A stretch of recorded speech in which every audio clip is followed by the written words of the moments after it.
சென்னை அடுத்த மாங்காடு வடக்கு ரகுநாதபுரம் கிருஷ்ணா நகர் பகுதியைச் சேர்ந்தவர் பன்னீர்செல்வம் துணி வியாபாரம் செய்து வருகிறார். இவரது மனைவி ஈஸ்வரி, இவர்களது மகன்கள் மதன் பிரசாந்த் மற்றும் யுவன் சங்கர் ராஜா தனியார் கல்லூரியில் 3ஆம் ஆண்டு படித்து வருகின்றனர். இந்நிலையில் யுவன் சங்கர் ராஜாவின் நண்பரான மனோஜ் என்பவர் யுவன் சங்கர் ராஜாவின் வீட்டிற்கு வந்துள்ளார். அப்பொழுது கண்ணாடி ஜன்னல் கதவை நகர்த்தியபொழுது அந்த வழியாக சென்ற உயரழுத்த மின்சார கம்பியில் மனோஜ் கைப்பட்டு மின்சாரம் தாக்கிய நிலையில் அவரை காப்பாற்ற சென்ற மதன் பிரசாத் மற்றும் யுவன் சங்கர் ராஜா மற்றும் அவர்களது தாய் ஈஸ்வரி மீது மின்சாரம் பாய்ந்து தூக்கி வீசப்பட்டுள்ளனர். இதில் மதன் பிரசாந்த் மற்றும் யுவன் சங்கர் ராஜா ஆகியோர் சம்பவ இடத்திலேயே உயிரிழந்த நிலையில் ஈஸ்வரி மற்றும் மனோஜை மீட்ட அப்பகுதி மக்கள் சிகிச்சைக்காக தனியார் மருத்துவமனையில் அனுமதித்தனர். இந்நிலையில் இந்த சம்பவம் குறித்து மாங்காடு போலீசார் வழக்கு பதிவு செய்து விசாரணை மேற்கொண்டு வருகின்றனர். சிவகங்கை அடுத்துள்ள முத்துப்பட்டி கிராமத்தைச் சேர்ந்தவர் சுப்பிரமணியன். இவருக்கு அதே கிராமத்தில் 4½ ஏக்கர் விவசாயம் நிலம் உள்ளது. அதில் தற்சமயம் நெல் நடவு செய்யப்பட்டு உரமிடும் பணிகள் நடைபெற்று வருகிறது. இந்நிலையில் வயல்வெளியின் கடைசி பகுதியில் உரமிடச் செல்லும்பொழுது துர்நாற்றம் வீசியுள்ளது. இதனையடுத்து அப்பகுதியில் இருந்த புதர் அருகே சென்று பார்த்தபொழுது அதில் அடையாளம் தெரியாத ஆண் சடலம் அழுகிய நிலையில் கிடந்துள்ளது. இதனால் அதிர்ச்சியடைந்த அவர் இதுகுறித்து சிவகங்கை தாலுகா காவல் நிலையத்திற்கு தகவல் அளித்துள்ளார். பின்னர் சம்பவ இடத்திற்கு வந்த போலீசார் மருத்துவ குழுவினரை சம்பவ இடத்திற்கே வரவழைத்து உடற்கூறு ஆய்வு மேற்கொண்டனர். மேலும் இறந்த நபர் யார் என்றும் இது கொலையா தற்கொலையா என விசாரணை மேற்கொண்டு வருகின்றனர். தூத்துக்குடி மாவட்ட மீன்வளத்துறை சார்பில் மிக்ஜாம் புயல் காரணமாக கடல் பகுதியில் பலத்த காற்று வீசப்படும் என்பதால் தூத்துக்குடி மாவட்டத்தில் விசைப்படகு மற்றும் நாட்டுப்படகு மீனவர்கள் கடலுக்கு செல்ல வேண்டாம் என அறிவுறுத்தப்பட்டுள்ளது. மேலும் ஆழ்கடலில் மீன்பிடிப்பில் ஈடுபட்டு வரும் மீனவர்கள் பாதுகாப்பான இடங்களுக்கு செல்லவும் இல்லையென்றால் உடனடியாக கரை திரும்பவும் அறிவுறுத்தப்பட்டுள்ளது. இதனைத் தொடர்ந்து தூத்துக்குடி மாவட்டத்தில் வேம்பர் முதல் பெரிய தாழை வரையிலான மீனவ கிராமங்களில் சுமார் 400க்கும் மேற்பட்ட விசைப்படகுகள், 3000க்கும் மேற்பட்ட நாட்டுப்படகுகள், ஃபைபர் படகுகள் என 4000 படகுகள் கடலுக்கு மீன்பிடிக்க செல்லவில்லை. தூத்துக்குடியில் உலக சிலம்ப விளையாட்டு சங்கம் மற்றும் தூத்துக்குடி மாவட்ட சிலம்பம் விளையாட்டு சங்கம் சார்பில் மாநில அளவிலான சிலம்பம் போட்டி நடைபெற்றது. இதில் சென்னை, மதுரை, நெல்லை, தென்காசி, விருதுநகர், கன்னியாகுமரி, தூத்துக்குடி உள்ளிட்ட 10க்கும் மேற்பட்ட மாவட்டங்களைச் சேர்ந்த சுமார் 650க்கும் மேற்பட்ட பள்ளி மாணவ மாணவிகள் கலந்து கொண்டு விளையாடினர். இதில் வெற்றி பெற்ற மாணவ மாணவிகளுக்கு சான்றிதழ்கள் மற்றும் பரிசுக் கோப்பைகள் வழங்கப்பட்டது. திண்டுக்கல் மாவட்டம் பழனி பேருந்து நிலையம் முன்பாக இந்திய ஜனநாயக கட்சியின் சார்பில் சுங்கச்சாவடிகளை முற்றிலுமாக அகற்ற வேண்டும் உள்ளிட்ட 5 அம்ச கோரிக்கைகளை வலியுறுத்தி கவன ஈர்ப்பு ஆர்ப்பாட்டம் நடைபெற்றது. சங்கத்தின் மாவட்ட தலைவர் அசோக் ராஜ் தலைமையில் நடைபெற்ற இந்த ஆர்ப்பாட்டத்தில் பொதுச் செயலாளர் ஜெயசீலன் கலந்து கொண்டு கண்டன பேருரையாற்றினார்.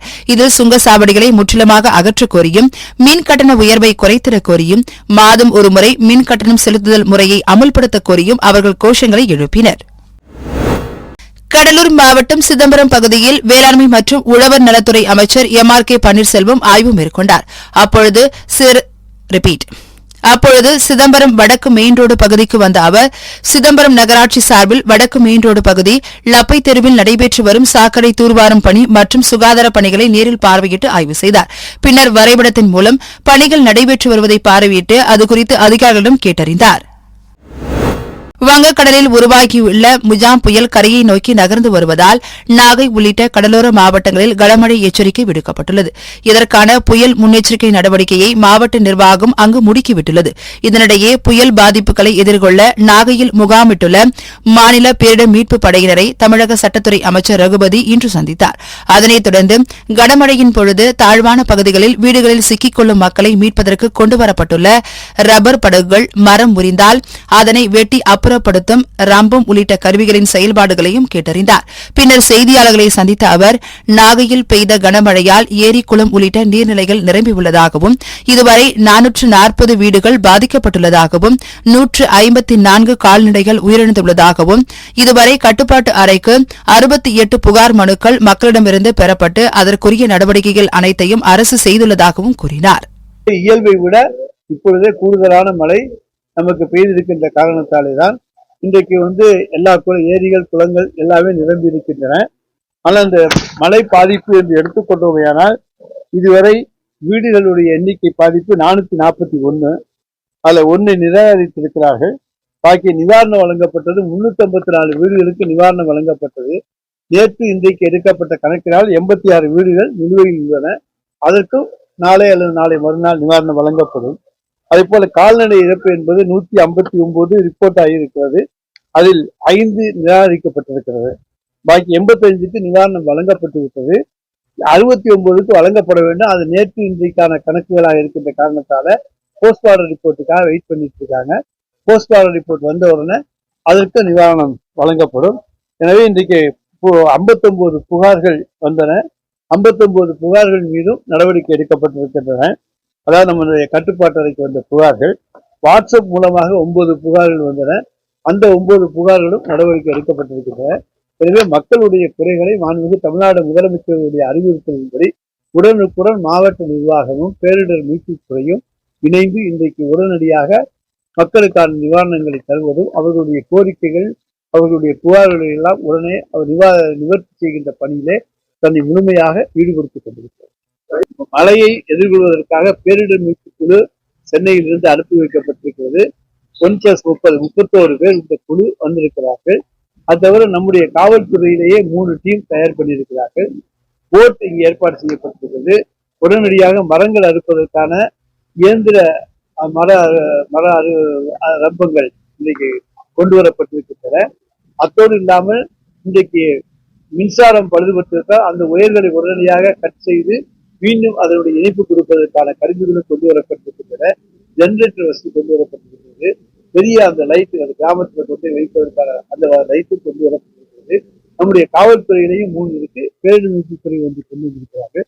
எனவே இப்படி எல்லா விதமான முன்னேற்பாடுகள், அதே போல தங்குமிடம் எல்லா இடங்களிலும் சரியாக போதுமான சுகாதார வசதிகளோடு உணவு வசதிகளோடு எல்லா இடங்களிலும் தயார் நிலையில் வைத்திருக்கிறோம்.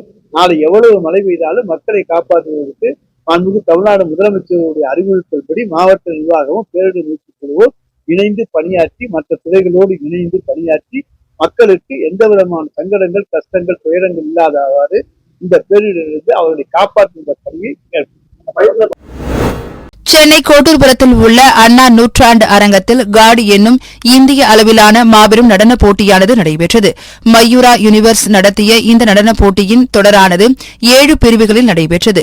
இந்த தொடரின் இறுதிப் போட்டியில் தமிழ்நாடு வனத்துறை அமைச்சர் மதிவேந்தன் சிறப்பு அழைப்பாளராக கலந்து கொண்டு இறுதிப் போட்டியை தொடங்கி வைத்தார்.